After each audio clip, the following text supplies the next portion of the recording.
네, 안녕하세요. 이정우의 비트코인 머니 플랜입니다. 이번 시간에는요, 그런 원성이 있더라고요. 비트코인을 적립식으로 모았는데 지금 마이너스 20%예요. 이런 분들. 사실 마이너스 수익률이니까 기분이 썩 좋진 않죠. 달갑진 않잖아요. 그 적립식 투자를 오래 했던 저 관점에서는 적립식 투자를 시작하고 나서 마이너스 10%, 마이너스 20%, 마이너스 30%가 나는 거는 첫 번째, 대체적으로 누구나 투자를 시작하면 이후에 마이너스가 될 가능성이 높더라. 이게 있고요. 또 하나는 마이너스가 되는 자체가 굉장히 좋은 상황이다.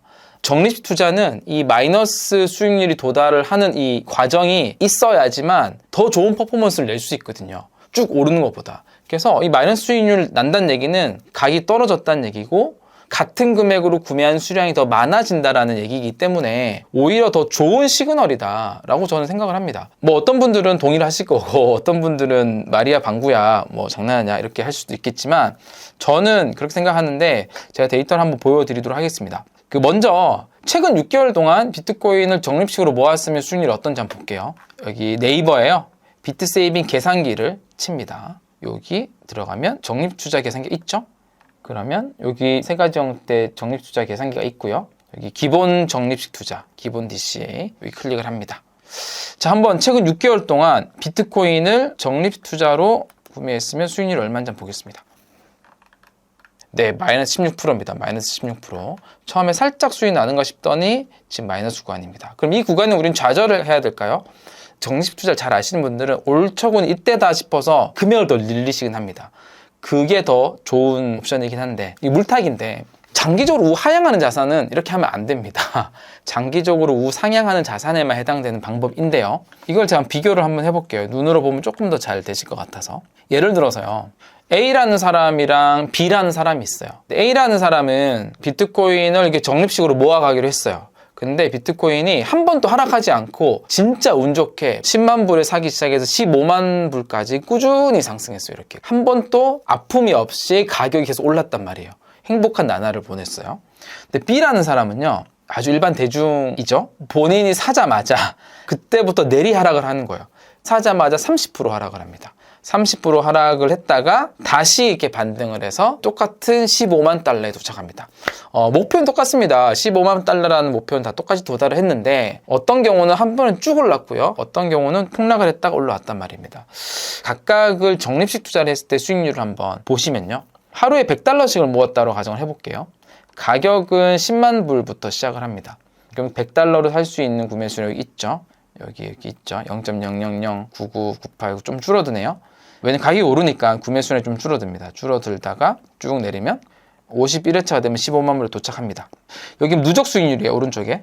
수익률이 꾸준히 증가합니다. 수익률이 꾸준히 처음에 8%부터 해서 11%, 15%, 18%, 마지막 21%까지. 그래서 이 A라는 사람은 총 0.04138 비트코인을 모았어요.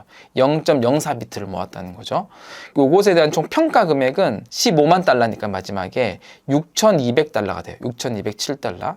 그리고 원금은 51번 샀으니까 5,100달러가 되겠네요. 수익률이 21.7% 나옵니다. 뭐 나쁘지 않죠? 수익률. 자, 그러면 B라는 사람은 진짜 운이 없게 본인이 사자마자 30% 하락한 거예요. 매일 1,000달러씩 하락을 해가지고 7만 달러까지 간 거예요. 그리고 이때도 계속 구매를 합니다. 100달러씩 구매하니까 매번 구매 수량이 좀 늘어나네요. 보시는 것처럼. 근데 수익률은 계속 조금씩 커집니다. 마이너스 5%에서 마이너스 3%, 마이너스 7%, 30% 정도 가격이 하락하니까 적립식 투자를 했을 때 마이너스 16%까지 빠집니다. 그래서 지금 상황과 비슷하네요. 아까 이제 6개월 정도 했을 때 마이너스 16%였으니까 적립식 투자의 진짜 가치를 모르신 분은 마음이 아픈 지점일 거예요. 내가 왜 샀지? 왜 투자했지? 왜 꾸준히 모았지? 근데 이 적립식 투자의 가치를 아시는 분들은 이 과정이 너무 좋은 거죠. 왜냐면 구매 수량이 늘어났죠. 그래서 이때부터 다시 가격이 반등해서 A 고객처럼 15만 달러에 도달했단 말이에요. 이제 비트코인 구매 수량을 비교해보면 0.055비트를 모았어요. 아까 A 고객은 0.04비트만 모았잖아요. 근데 요거는 0.055비트를 모았고요. 평가 금액이 8,300달러가 됩니다. 원금은 똑같이 5,100달러고요. 이렇게 했더니 수익률이 63%가 나와요. 똑같이 15만 달러가 왔는데 아까 고객은 21.7%, B 고객은 63%. 왜 그렇게 될까요? 왜? 보시면 당연히 잘 이해하실 텐데 너무 이걸 잘 아시는 분들도 있고 또 막상 모르시는 분들도 생각보다 많더라고요. 숫자를 보면 가격이 떨어지면서 같은 금액으로 구매하는 수량이 더 늘어났잖아요. 그러니까 똑같은 가격에 도달을 한다 했을 때 더 큰 수익률이 나는 겁니다. 비트코인을 더 많이 모았기 때문에. 지금 만약에 마이너스지 않고 꾸준히 계속 올라가지고 내년에 15만 불 됐다고 쳐요. 20만 불 됐다고 쳐요.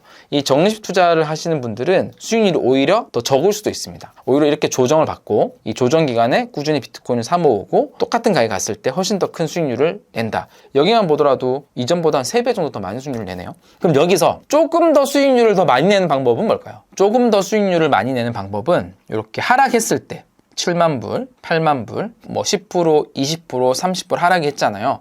이 하락했을 때 더 많은 금액으로 구매를 하면 훨씬 더 수익률이 크겠죠. 그리고 구매 금액을 줄여준다면 요 15만, 13만, 뭐 12만 불 요때 구매할 금액의 일부를 오히려 떨어졌을 때 구매하고 이때 더 적게 구매한다면 63%보다 훨씬 더 많은 수익률을 내겠죠.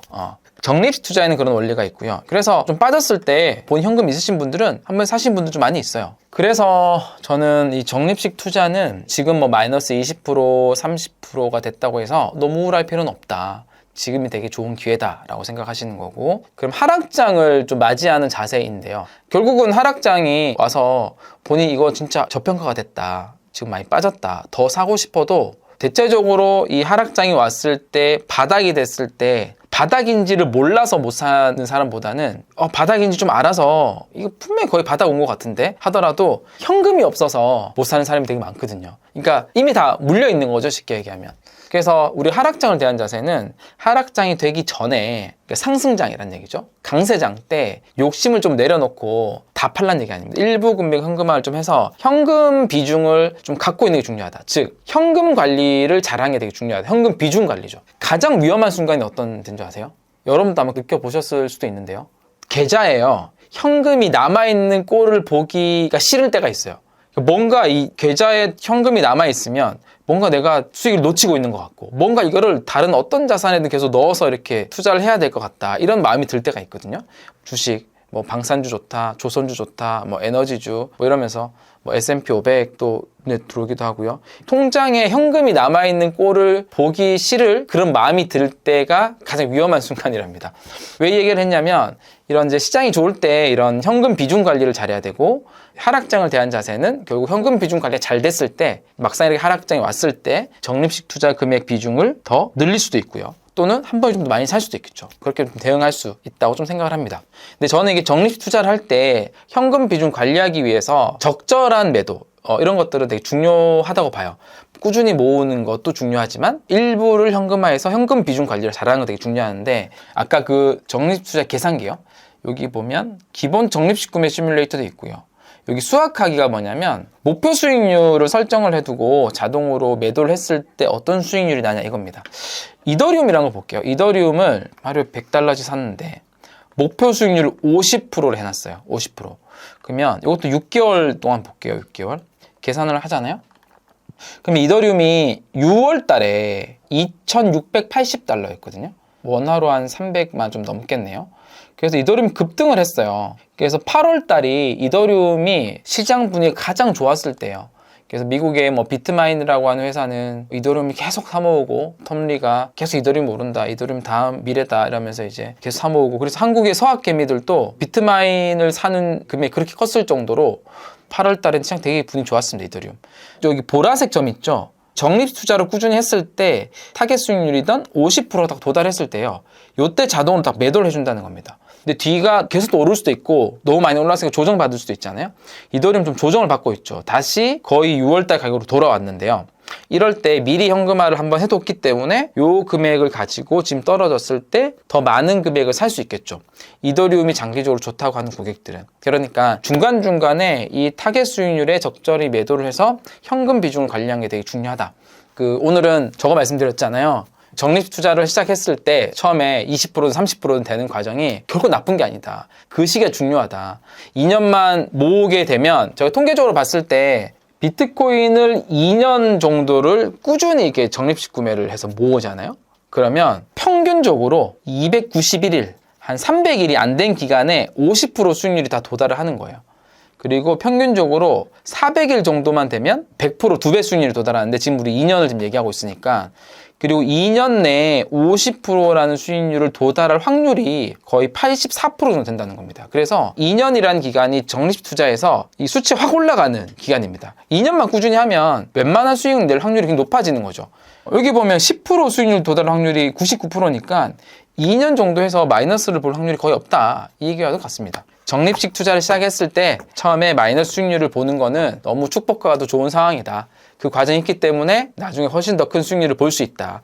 꾸준히 계속 오르는 것보다 계속 하락하면서 오르는 게 훨씬 더 좋다. 우리 AI 기술이 굉장히 빠르게 세상을 바꿔나가고 있거든요. 그래서 미래에 대한 전망, 그리고 그 전망들이 생각보다 더 빨리 다가온다. 이런 것들을 좀 많이 볼 수 있는 것 같아요. 최근에 일론 머스크가 토론을 한 것 중에서 이제 저축할 필요가 없다. 이런 키워드였던 것 같아요. 많은 사람들이 관심을 보고 간 것 같은데 그 얘기를 한 맥락 자체는 모든 상품 가격이 이제 이 AI라는 기술 발달로 인해서 또 로봇 기술의 발달로 인해서 가격이 굉장히 낮아질 거다. 디플레이션이 엄청 심화될 거다. 그래서 우리가 기본 소득을 많이 줘서 고소득이 아니라 상품의 가격이 낮아짐으로 인해서 실제 돈이 많이 필요 없다. 이런 관점의 얘기를 하면서 저축을 하는 것도 무의미하다. 이런 얘기를 했던 것 같습니다. 근데 어느 정도 이제 동의하는 부분은 뭐냐면 우리 AI 기술, 로봇 기술의 발달로 인해서 제품 생산에 들어가는 비용이 현저히 떨어지는 거 맞는 거고 상품의 가격이 낮아지는 것도 맞습니다. 그래서 우리가 디플레이션 환경들 많이 얘기하죠. 근데 이런 환경에서 이제 그 다음 어떻게 될 거냐라고 보면 아마 국가는 또 정부는 이 디플레이션이기 때문에 더 많은 통화를 공급할 수 있는 환경이 되는 거죠. 그리고 인플레이션이 우려가 되기 때문에 실중에 통화 공급을 많이 못하는 면이 있거든요. 근데 이런 기술 발달로 인해서 상품의 가격이 낮아진다면 정부는 더 적극적으로 재정정책, 통화정책을 펼쳐서 시장에 통화를 많이 공급을 하면서 한 환경을 만들려고 하겠죠. 그렇게 되다 보면 급격한 통화의 증가는 뭐가 나오냐면 우리가 캔틸런 효과라고 하는 경제 효과에서도 나오는 것처럼 그 돈에 가까운 쪽에 있는 집단, 우리가 말하는 부동산을 갖고 있으신 분, 월가, 여기부터 부가 먼저 전이가 되는 거죠. 그러므로 인해서 이제 빈부격차가 커지는 거거든요. 근데 그런 환경이기 때문에 우리는 이 장기적으로 희소한 자산들을 더 많이 가지고 있어야 되는 건 맞습니다. 그 일론 머스크의 말을 좀 더 푼다면 저축을 하지 말라가 아니라 법정화폐로 저축을 하는 것이 무의미하다. 이렇게 좀 볼 수 있을 것 같습니다. 비트코인과 같은 이제 압도적으로 희소한 자산은 굉장히 중요하기 때문에 이렇게 시장에 통화가 많이 공급될 때는 더 장기적으로 잘 모아가야 된다. 이런 메시지로 좀 이해가 됐습니다. 그래서 우리가 이제 은퇴 플랜이라고 하는 것은 이 희소한 비트코인이라는 자산을 장기적으로 잘 모아가야 되는데요. 그 과정에 있어서 몇 가지 이제 어려운 부분들이 나오는데 오늘은 그걸 좀 다뤄보려고 합니다. 여기 보시면 좀 익숙하신가요? 본인의 상황이신가요? 아침에 눈을 뜨면은 이제 업비트 앱을 열어가지고 가격을 보시는 분. 저도 한때 많이 봤던 것 같아요. 시장이 좋을 때, 떨어질 때는 기분 나쁜 게 잘 안 보고요. 클릭 한 번만 하면 바로 이렇게 반짝반짝거리면서 시세가 나오기 때문에 보게 됩니다. 그리고 그걸 보면서 약간 불안감도 좀 느끼긴 하죠. 또는 막 오르면 이 포모를 느끼긴 합니다. 그 떨어지면 내가 막 팔아야 되나? 오르면 돈을 구해서 더 오르기 전에 사야 되나? 우리는 그런 것들을 약간 시세 중독 이렇게 표현할 수 있을 것 같아요. 그래서 이런 게 되게 좀 위험하다라는 것이고 특히 이제 더 위험한 경우가 이 자산이 변동성이 되게 심하잖아요. 급격히 한순간에 10%, 20%, 크게는 30%까지 움직이긴 하고 이런 시장이기 때문에 그런 게 정말 분기 또는 반기에 한 번씩 나타난단 말이에요. 그래서 가장 위험한 순간이 언제냐 하는 지점을 제가 이렇게 좀 정리를 해봤는데 시장이 요동칠 때 우리 사람들이 보통 자기의 자산들을 좀 점검을 하려고 하는 게 좀 있어요. 근데 그때가 역설적으로 가장 위험한 시기다.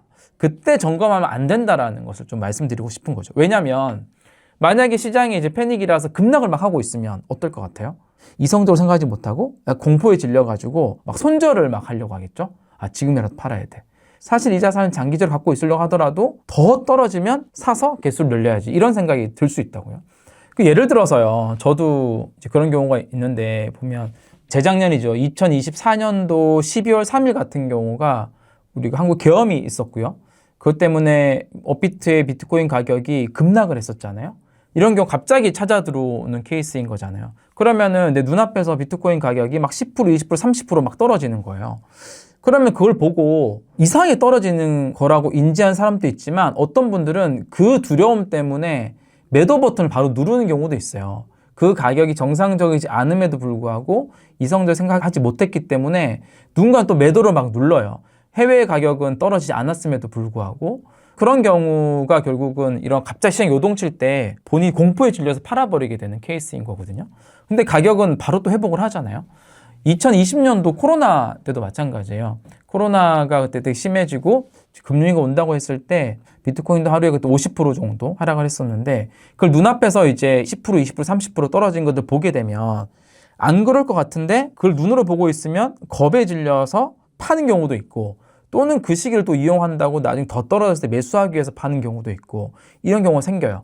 근데 그걸 이제 한 발만 떨어져서 그 시간만 지나서 이성적으로 생각을 해보면 굳이 그럴 필요가 없는 상황이기는 하거든요.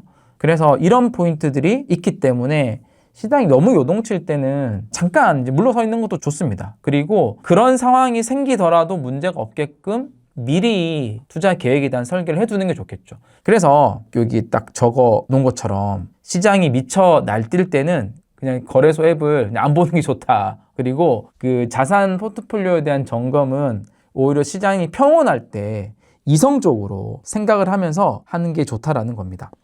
제가 이제 오늘 자료를 그 노트북 LM에 보내서 슬라이드 쭉 만든 거거든요. 근데 너무 잘 표현을 해줘가지고 그거 그대로 갖고 와서 그냥 좀 쓰고 있습니다. 폭풍우에 비교를 했어요. 그러니까 우리가 폭풍우가 갑자기 불면 그때 갑자기 뭐 집을 뜯어서 고치고 만들고 그렇게 하지 않잖아요. 폭풍우가 불 때는 집안에 잠시 가만히 있는 게 좋은 거고 폭풍우가 멈추면 그때 나가서 다시 집을 점검하는 게 좋은 거랑 비슷한 것 같아요. 지난번 컨텐츠에서도 한번 얘기를 드리긴 했는데요. 관점의 좀 전환이 좀 필요하다. 가격에 계속 포커스 맞춰져 있는 거를 비트코인의 개수를 내가 몇 개를 모아야 되는지 어떤 수량 관점으로 하는 게 되게 중요하고요. 그래서 오로지 우리가 좀 포커스를 맞춰야 되는 건 뭐냐면 목표를 은퇴를 위해 비트코인 몇 개를 필요로 한다. 이 개수를 먼저 정하고요. 이 개수를 정하는 방법은 기존의 여러 컨텐츠에서도 좀 말씀드렸었고 비트 세이빙 은퇴 계산기라고 치면 또는 비트 세이빙 계산기 치면 그 은퇴 계산기가 나오거든요. 그걸 통해서 내가 노후에 이 정도 비용을 쓸 거면 몇 개 정도가 좀 필요하구나. 그런 관점으로 개수를 좀 추정을 해봐도 됩니다. 그래서 몇 개까지를 좀 모아야 된다를 정하고 지금 내가 몇 개를 모았다. 이 관점을 계속 유지하는 게 이 비트코인을 이 장기 투자를 할 때 되게 중요한 관점이긴 합니다. 그렇게 하려면 되게 중요한 부분 중에 하나가 현금이라고 하는 부분이 있는데요. 시장은 우리 계속 뭐 하락을 하기도 하고 막 그렇잖아요. 근데 여기 제가 적어 놓은 것처럼 그 장기 투자를 방해하는 가장 큰 적이 공포가 아니라 현금 고갈 때문인데 그러니까 비트코인을 이게 팔게 되는 거거든요. 저는 좀 그런 얘기를 들었던 적이 있는데 가장 실패한 재무 설계는 제 기준에서 내가 진짜 갖고 있어야 되는 자산인데 내가 원치 않을 때 이 자산을 팔아야 되는 상황을 만드는 거거든요. 그러니까 보통 우리가 비트코인이 하락을 할 때, 가격이 떨어졌을 때 통상 그때 돈이 또 많이 필요해요. 왜냐하면 다른 수입도 그 시기에 같이 줄어드는 경향이 있거든요.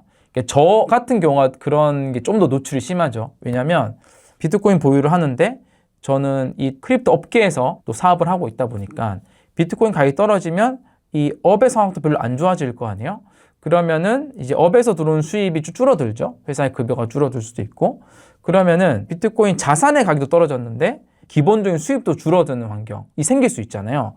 그럴 때 기본적으로 제가 써야 되는 돈이 모자라서 이 떨어진 비트코인을 팔아야 되는 상황이 생기는 거. 이 상황이 가장 안 좋은 상황이고 근데 보통은 이런 업계에 계신 분이 아니면 비트코인 가격이 떨어지는 이 상황과 본인 업이 조금 이렇게 분리되어 있을 수도 있다면 그런 거 되게 좋은 상황이긴 해요. 그러면 이제 이 떨어지는 거 잠시 신경 내려놓고 열심히 노동을 해서 급여를 받아서 하면은 되니까. 그래서 어쨌건 간에 이제 이 자산이 떨어질 때는 이런 비상 상황이 생길 수 있어서 현금 보유를 얼마나 해야 되는지 중요한데 이게 결국 여기 적혀 있는 것처럼 당장 수입이 좀 끊기더라도 비트코인을 1사토시라도 팔지 않고 한 6개월에서 1년 정도를 버틸 수 있는 현금을 갖고 있는 게 되게 중요하다. 그래서 이것도 우리가 비트코인 장기 보유하기 위해서는 되게 중요한 것 중에 하나다. 아까 말씀드렸던 것처럼 이제 수량에 포커스 맞춰야 된다. 현금 최소한 6개월 이상을 당장 수입이 끊겨도 비트코인을 팔지 않고 쓸 수 있는 현금을 준비해야 된다. 되게 중요합니다. 그래서 이제 방금 말씀드렸던 이게 이제 최악의 시나리오이긴 한데 나름 재무 설계에 실패한 케이스인데 자산, 비트코인 가격이 폭락하고 또 거기에서 개인 소득이 단절이 되면 현금 부족하니까 비트코인을 또 팔아야 되는 거죠. 팔아야 되는 시점이 언제냐? 또 비트코인이 하락했던 시점이기 때문에 내가 원하는 수량까지 모으는 데 있어서 가장 안 좋은 상황이 발생하는 거죠. 근데 이런 상황이 안 들어가려면 아까 두 번째 유일한 방파제라고 얘기했던 이 현금 보유 비중을 잘 갖고 있는 게 중요하다. 자, 그 정도가 됐으면 그 다음은 이제 출구 전략, 인출에 대한 거긴 한데요. 인출 시나리오는 표에 있는 것처럼 이렇게 쭉 모으고 타깃점에 한 번에 다 파는 게 아니라 본인이 한 달에 이제 필요한 생활비 규모가 있을 것이고 그거에 맞게 거의 사토시 단위겠죠. 또는 0. 몇 비트, 0.0 몇 비트 이 정도를 이제 팔아서 되게 되는 거고 요거에 대한 비중을 가장 잘 표현한 게 그 4%를 또는 8%를 요런 비중을 가지고 매일 팔게 됩니다. 요거는 개수가 이렇게 줄어드는 거지만 비트코인은 앞으로 10년간은 한 25%에 35% 정도를 성장할 수 있는 자산이기 때문에 자산의 평가 금액 자체는 이렇게 좀 팔더라도 계속 또 우상향하는 모습을 보일 거로 좀 보입니다. 요거는 다음 컨텐츠에서도 실제로 그 수량을 계산한 것들 한번 더 보여드리도록 하겠습니다. 뭐 그러다가 이제 우리가 그 플랜을 좀 수정을 해야 될 상황이 생길 수도 있어요. 이 플랜 자체가 수정하는 거는 비트코인이 갑자기 가격이 막 바뀌어서 수정하는 게 아니라 그냥 내 인생의 어떤 계획이 수정이 좀 필요한 거죠. 예를 들어서 원래 은퇴를 65세 하려고 했는데 5년 일찍 은퇴를 해야 될 것 같아. 60세 또는 55세 또는 50세 그런 상황이 생긴다면 조금 더 비트코인을 모아야 되는 수량이 더 빨리 당겨져 와야 되는 거죠. 그리고 갑자기 또 목돈이 들어가야 생겼을 것 같아. 그런 경우에는 또 플랜을 좀 수정을 해서 이제 투자 계획들을 미세 조정을 계속 해 나가는 겁니다. 크게 두 가지로 분류한 것도 나오는데 우리가 결국은 이 시세 중독자가 되면 안 되고 자산 관리자가 되어야 되잖아요. 시세 중독자들은 매일 아침 업비트 가격 확인하고 폭락하면 공포에 질려서 계획을 의심하게 되는 거죠, 자기. 그러다 보니까 대응을 시장 상황에 따라 계속 매매하는 상황이 발생하는데 비트코인 은퇴 자산으로 하는 자산 관리자는 그 매월 한 번 정도는 내가 목표한 수량에 달성했는지를 한번 점검을 하고 그 다음에 아까 방파제로 얘기했던 현금 보유 비중도 계속 체크를 하고 목표한 비트코인을 몇 개까지 모아야 되는지를 계속 리마인드하고 그리고 갑자기 내 삶의 환경이 좀 바뀌었을 때는 계획을 좀 미세 조정을 하고 이런 습관들을 만들어 나가는 게 되게 중요하다 말씀을 드렸습니다. 네, 오늘 이제 당신의 그 비트코인으로 하는 은퇴 플랜이 망가지는 이유에 대해서 잠깐 또 나눠봤는데요. 이게 뭐 다른 채널에서는 이런 형태로 비트코인을 투자하고 뭐 모아가야 된다라고 하고 잘 안 해요. 저는 이 자산이 정말 은퇴를 위한 자산으로서 굉장히 적합하다라고 생각을 하기 때문에 그런 마인드로 모아 가시는 분들, 계획을 세우시는 분들한테는 오늘 제가 말씀드렸던 이런 것들이 되게 중요하다라는 겁니다. 행동 강령이라고 적어놨는데 요동칠 때는 거래소 앱을 그냥 삭제하거나 알림을 끄시고 가격이 아닌 수량 기준으로 달성률만 체크하고 최소한 6개월분의 생활비는 현금으로 확보를 해두고 그 다음에 계획 수정은 시장이 좀 평온할 때 이성적인 상태에서 계획 수정을 하는 게 좋겠다. 너무 당연한 얘기지만 너무 중요한 얘기를 또 드렸습니다. 최근에 연속된 하락 뉴스들을 보면 비트코인을 투자하고 있는 또 장기적으로 모아하고 있는 것에 대해서 때로 회의감이 좀 들 수도 있고 괜히 싫어지는 마음이 들 수도 있고 그런 시기인 것 같습니다. 이런 댓글들이 좀 많이 있어요. 좀 모아봤는데 뭐 눈에 띄게 오르거나 하지 않아서 주식만 또 할까 고민 중이고 또 금도 많이 오르니까 그리고 국내 주식도 많이 올랐으니까 갈아탈까 이런 고민도 하게 되고 지금은 이제 오르고 내리는 게 중요하지 않게 계속 모아가는 게 중요한데 계속 신경 쓰인다. 비트코인으로 은퇴 준비를 하고 있는데도 가격이 떨어지면 괜히 포기하고 싶어진다. 이런 생각이 많이 드는 시점입니다. 같은 관점에서 저도 한번 좀 생각을 해봤거든요. 그런 심리를 충분히 느낄 수 있는 시기인 것 같고 특히나 비트코인이라고 하는 자산에 대한 믿음이 이게 특별히 가지고 문제가 생기진 않았는데 다른 자산들은 급격히 계속 성장을 하고 있으니까 나의 포지션을 또 이동을 해야 되는 게 아닌가. 또 그쪽 자산이 성장을 하면서 그 성장할 수밖에 없는 이유들이 계속 나오잖아요. 예를 들어서 뭐 지난 1년 동안의 성과를 보면 코스피가 100% 올랐고 금도 90% 올랐고 S&P 500과 나스닥은 조금 낮긴 하지만 그래도 한 20%대 성장을 했고 비트코인 마이너스 4% 정도니까 그런 마음이 좀 당연히 좀 드는 것 같긴 합니다. 근데 저는 이제 1년 전에 2024년도 말만 하더라도 국장 탈출은 지능순이다 이런 말이 있을 정도로 그 자산을 되게 투자하고 싶어 하지 않았죠. 그때는 오히려 미국 주식이나 비트코인 자산이 되게 각광을 받았을 텐데 시장에선 저평가 받고 있는데 나는 그 자산에 대한 확신이 있을 때 그런 시기에 그 자산을 계속 모아가야 된다고 생각을 하거든요. 근데 보통은 우리가 어떤 자산을 접할 때는 그 자산이 막 오르고 있을 때 지금 한국 시장 좋잖아요. 그런 수준 자꾸 듣게 되니까 마음이 흔들리는 건데 막상 그 시기에 진입을 하면 단기간에는 또 조정을 받는 경우가 대다수이긴 합니다. 비트코인 시장이 한참 좋았을 때 제가 늘 얘기했던 것들이 그런 부분이 있잖아요. 막상 또 이때 들어오면 단기간 조정받는다. 마이너스 손실을 경험할 수밖에 없다. 그래서 시장이 좋을 때 들어오면 진짜 이제 2년, 3년 정도 길게 보고 단기간에 조정이 오더라도 마음이 흔들리지 않고 계속 가는 게 되게 중요하다. 이런 마음이 있듯이 만약에 2024년도 말에 한국 시장에 대해서 뭔가 자신만이 보는 어떤 뷰를 가지고 그때 굉장히 저평가 받고 있음에도 불구하고 이제 한국 주식을 계속 사셨던 분들은 진짜 칭찬할 만하죠. 인정해야 되는 거죠. 지금 비트코인이 우리가 주목받지 못하고 오히려 조롱을 받는 경우도 많고 하잖아요. 이때 비트코인 자산의 미래의 어떤 포인트들을 보고 확신을 가지고 있는 사람이 이 시기에 대해서 모아간다면 결국 또 이후에 이제 좋은 성과를 볼 수 있거든요. 그런 면에서 이제 이전에 몇 번의 시기들을 제가 한번 가져와 봤어요. 지금 이제 1년간 12개월 동안 해서 한 4% 정도 빠졌잖아요. 되게 지지부진한 시기란 말이에요. 근데 2014년도부터 한번 볼게요. 2014년도도 11월부터 2015년 12월, 1년 1개월, 13개월 동안 한 8% 정도 빠졌어요. 정말 지지부진한 시기였거든요. 근데 저 시기 때 어떤 일이 있었냐면 미국의 뉴욕에 이제 비트코인 라이센스가 또 생기고 또 코인베이스라고 하는 거래소가 등장하기 시작했어요. 또 제미니 거래소라고 하는 이제 미국의 또 주요 거래소도 등장을 했고 우리가 또 잘 알고 있는 그레이스케일 GBTC에서 비트코인 거래를 또 시작하게 됐고 이제 하락하고 있는 와중에도 장기적으로 중요한 그 산업 인프라 좀 생겨나는 과정이었잖아요. 이런 일이 있었단 말이에요. 여기 2015년도 12월 딱 이후에 그때부터 2년 동안 비트코인은 4,500% 정도 성장을 했거든요. 지금 보면 되게 말이 안 되는 수치긴 한데 그때부터가 이제 2017년도 왔을 때 엄청나게 성장을 했잖아요. 이런 시기가 있습니다.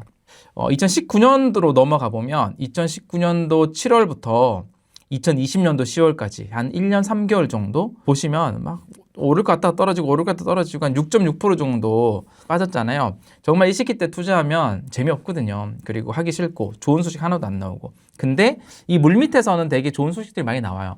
이때가 코로나 시기였고 유동성이 막 공급되는 시기였는데 이때도 초기에는 주식시장이 먼저 좋아졌죠. 폴 튜러 존스라고 하는 헤지펀드 매니저가 유동성 공급 시기에는 비트코인이 가장 빠른 말이다. 이런 메시지도 나오고. 그리고 이때 뭐가 나왔냐면 기업형 이제 비트코인 재무 전략 시작 MSTR 마이크로 스트래티지가 등장을 하기 시작합니다. 이런 좋은 건들이 안에는 있지만 시장에 잘 반영되지 않은 이때 딱 지난 2020년 10월 이후에 6개월 동안 455%가 올라요. 5.5배 정도가 오르는 수치입니다. 이런 것들이 또 뒤에도 반영이 되는 거죠. 2023년도 4월부터 2023년도 11월 한 8개월 정도였거든요. 이때도 마이너스 11.6%예요. 이때 투자도 하셨으면 뭐 지금 여러분들이 비트코인에 대한 느낌 그 이상으로 팔고 더 이상 투자하지 말까? 이런 생각이 계속 들 때인 거죠. 근데 이때는 또 어떤 일이 있었냐? 블랙락이 비트코인 ETF를 신청을 하고 그 외에 또 주요 운용사들이 ETF를 신청을 하는 그런 좋은 소식들이 물밑에서 쫙 있었단 말이에요. 잘 안 보이는 거죠. 지나서 그런 것들이 등장을 하는 거죠. 이때도 딱 11월이 지나고 나서 6개월 동안 2024년 4월까지 2.1배, 110%가 성장을 했습니다. 이런 건 사실 반복이긴 합니다. 지금 맨 처음에 보여드렸던 2025년 1월부터 2026년 1월 지금까지 한 12개월 동안 비트코인이 한 4.3% 하락해 있잖아요.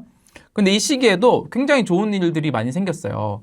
미국의 기업들이 비트코인을 보유할 때 중요한 공정가치, 회계 기준도 미국에 확정이 됐고, 그다음 SEC 같은 경우도 암호화폐에 대한 규제 기조가 단속에서 지원 바뀌었고, 그다음에 지니어스 액트라고 하는 스테이블 코인을 굉장히 빠르게 성장시킬 수 있는 법안도 통과됐고, 그리고 미국이 압수한 비트코인을 팔지 않겠다, 뭐 이런 소식도 나왔고요. 굉장히 좋은 소식들이 물밑에서 있었지만 이 1년 동안 가격에는 크게 반영되지 않았죠. 또 조금 더 지나고 오를 수도 있고 하지만 이런 것들이 뒤에 다 반영이 된다. 그 물밑에서 일어나는 어떤 이 자산의 펀더멘털이 얼마나 좋아지냐, 이런 것들이 되게 중요하다.